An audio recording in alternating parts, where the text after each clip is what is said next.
So what I like to do firstly, I'll think about established websites. I like to go with something that's at least got a year old or 6 months or something. I just don't want something that someone's set up and almost overnight they're trying to sell it straight away, because if I'm going to operate in that space, I might as well go out and do that. Why do I want to pay someone else to set it up? I can do that. I can create a system that does that and a process to get that done. So what I'm looking for is, where is the value? And I see value in aged business. So you want to make sure it's established. You also need to think about setting what your price is. If you're buying, you're going to obviously need some cash. We talked about defining what your float is. How much cash do you have to invest? I'd say for your first deal, if you've got under $2,000 to invest, maybe you've got $500 or maybe you've got $1,000, depending on where you're at. You're either going to have to, as Danny talked about, the idea, you're either going to have to put in your own time and effort to build this up, if you don't have any cash. But if you do have cash, let's get clear on how much it is that you have.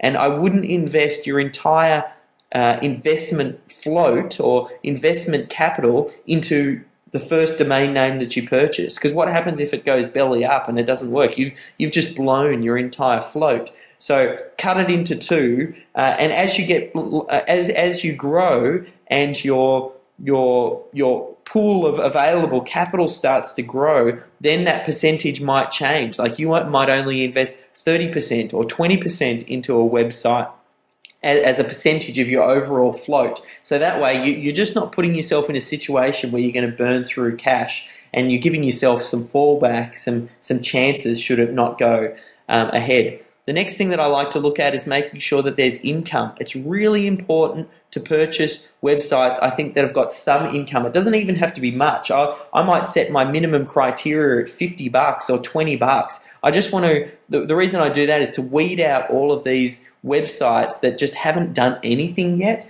There are exceptions to the rules, of course, and these criteria that I'm giving you, this comes back to the idea that opportunities of a lifetime happen all the time. So don't feel like that you're going to miss out on the opportunity of a lifetime. There's a good chance that you are going to miss out on good opportunities with this criteria. But we need to set criteria, otherwise you're going to be looking through 14,000 auctions, and that's not a smart way to go. You also want to have a look at setting some traffic minimums. Usually I like to see at least 100, 200 people a month minimum coming to a website. There needs to be some traffic there for me to be interested. I like to see at least a page rank 1. I like to see, that the website's got some action. That said though, if the website has got an increased amount of traffic and an increased amount of money, then the page rank doesn't matter so much for me. So it's all interrelated, and for now, let's just set some of these, and you'll be able to alter these later if you're not finding what it is you're looking for. So I also like to, I suppose this comes back to the established website. The established website can break into two: the actual age of the business and also the age of the domain name themselves. And I only search for top-level domain names. I like .org, .net, and .info. .com, .org, and .net. They're kind of the three spaces that I operate in. So set these initial criteria, and you'll be able to map that out, and then you'll also, that's just based on the flipper criteria. In addition to that, you'll have further filtering process based on all of the criteria we talked about in the previous day: the mailing list, the product, domain name value, site value, traffic, and income. So we use that first set of criteria to come up with a short list, and then we start to review those websites based on the other traffic conditions or the other site valuing conditions that we talked about.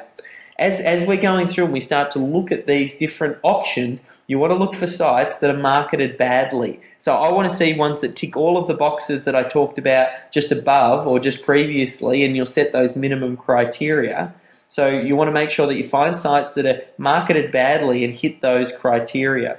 You also want to identify sites where you can quickly add value. This comes back to the idea of you'll have a game plan, and we talked about coming up with the game plan. What are you going to do? Maybe we'll show you how to renovate an aged domain name quickly. Have that game plan. You want to find websites that you could look at, and because of your skill set, go, bang, this area is weak on traffic, but it's strong on everything else. Like maybe it's making good income relative to how much traffic it's getting. If it's got low traffic but it's making good income, what does that mean? That means that website's converting. What does that mean? That means if you can drive more traffic to it, bang, instantaneously you've added a hell of a lot of value to that website. So what are some, and then you might start to think, well, what are some ways that I can quickly drive traffic? Maybe I'll start off by doing PPC just to get that going and prove that it's working, and then we can start to look at some SEO stuff. And flip side, maybe you find a website that's getting loads of traffic, but it's just not making any money. Well, how can you quickly add value to that website by adding an income stream? This is what your eyes will start to get tuned to now that you're looking for the right thing. For me personally, I like to find sites where I can quickly add value by adding traffic. And this is more so my own bias because that's my skill set. I can quickly add pages to a website, drive links to it, and then increase the traffic. So when I buy a website, I like to find something with a good business model. I like to find something with a good product. I think for me, it's all about finding a good product that I know is selling, because I know I can almost overnight add traffic to that website and bang, make it instantly more valuable. But what is it that you like? And this comes back, maybe you are strong at PPC, maybe you are strong at creating product and increasing the value that way. That's why in the first day we talked about taking a stock take of where you're at. So step one, define what niche you're going after, what type of website, get really clear on what you're interested in. Step two, you need to define your criteria, know what it is that you're looking for, set some of these predefined criteria that the website must or exhibit before you consider making a purchase. And I'll show you, or we'll get one of the guys to make a video to show you how to set up some searches in Flipper and some of the other ways that we look at find websites as well.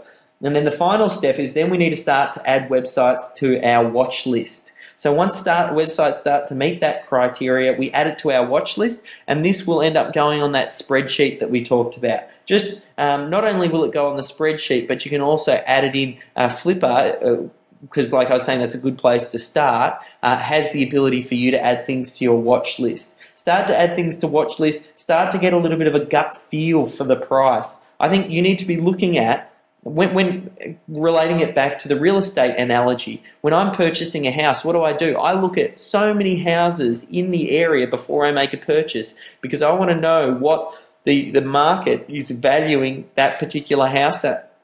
Similarly, you need to do the same when buying a website. You need to look at a minimum of 100 different auctions, or maybe, yeah, I'm going to set it at 100. Let's set, if you really want to make this your shtick and you want to make sure that you're good at this, then you need to be looking at 100 auctions first so you can get a feel for where that price is, and you'll be amazed at what starts to happen. Your eyes will start to see opportunity. Hold off. Don't buy the first thing that jumps out your way as an opportunity.